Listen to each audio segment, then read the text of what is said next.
Hello everyone, how are you all? I hope you all are enjoying good health, good learning.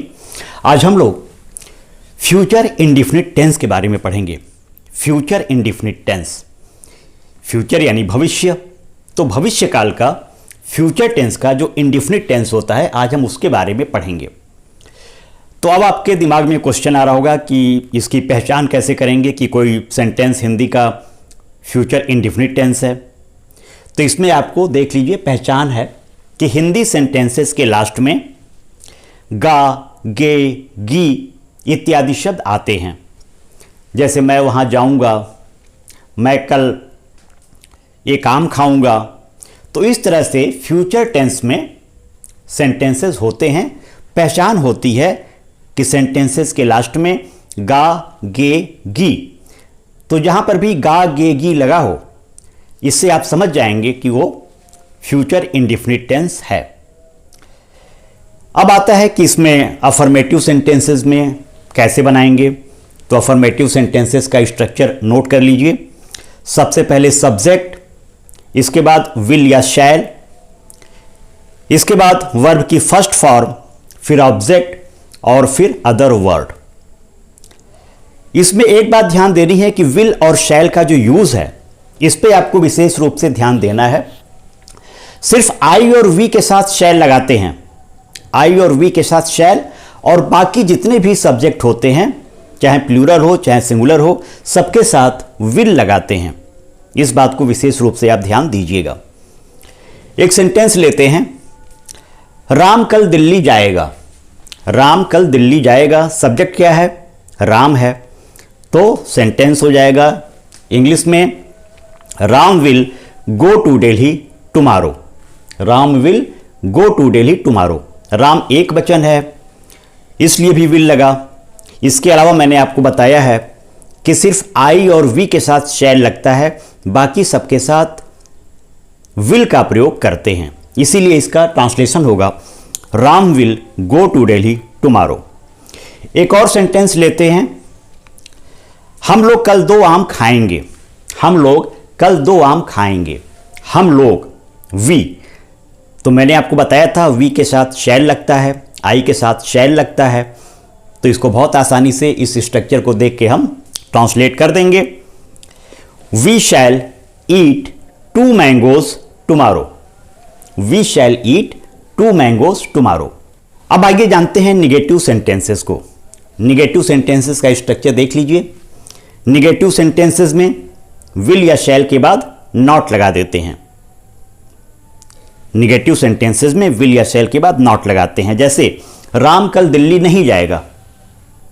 Ram will not go to Delhi tomorrow. इसी तरह sentence है, हम लोग कल 2 आम नहीं खाएंगे. We shall not eat 2 mangoes tomorrow.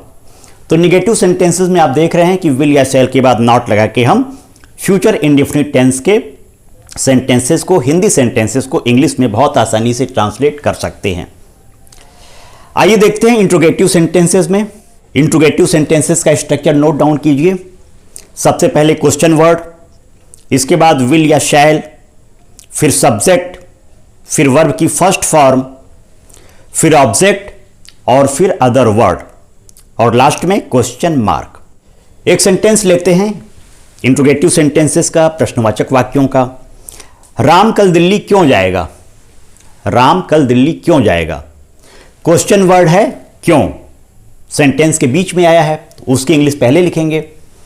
Why will Ram go to Delhi tomorrow.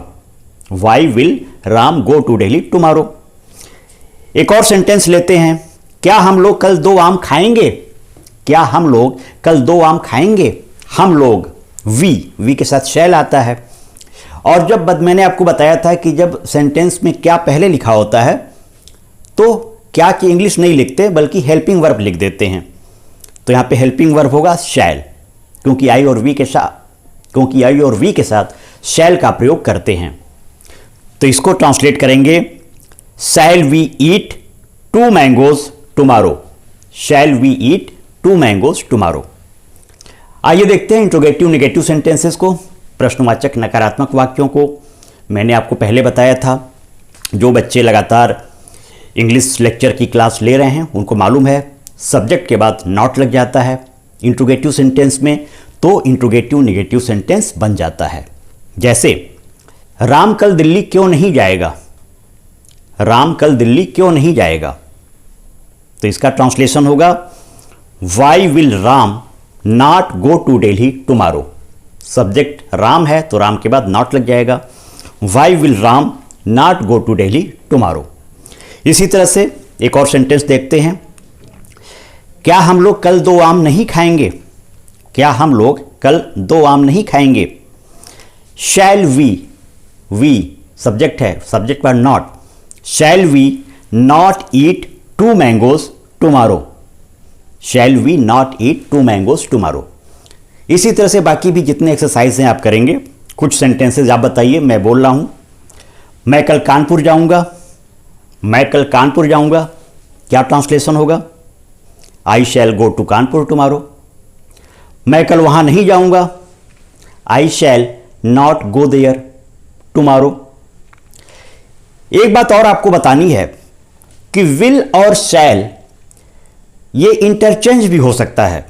जैसे आपको मालूम है कि आई और वी के साथ शैल लगता है, बाकी सबके साथ विल लगता है, लेकिन यदि सेंटेंस में अवश्य का भाव है तब शैल के स्थान पे विल और विल के स्थान पे शैल हो जाता है।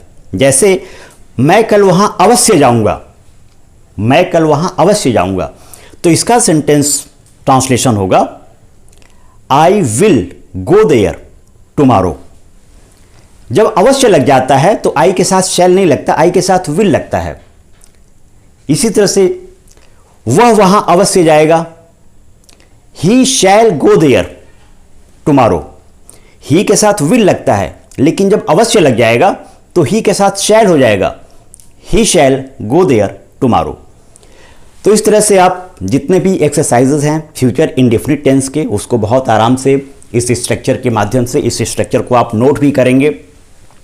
जो बच्चे लगातार वीडियो लेक्चर देख रहे हैं, वीडियो क्लासेस अटेंड कर रहे हैं, उनके लिए तो बहुत ही आसान है, लेकिन जो नए बच्चे हैं, नए बच्चों के लिए विशेष रूप से कि सारे स्ट्रक्चर को प्लेलिस्ट में जाकर के सारे टेंसेस के स्ट्रक्चर को और एग्जाम्पल्स को जो बताए गए हैं उसको कॉपी में नोट डाउन कर लीजिए, ताकि आपके जितने भी एक्सरसाइजेस हैं बुक में बहुत आसानी से आप कर पाएँ।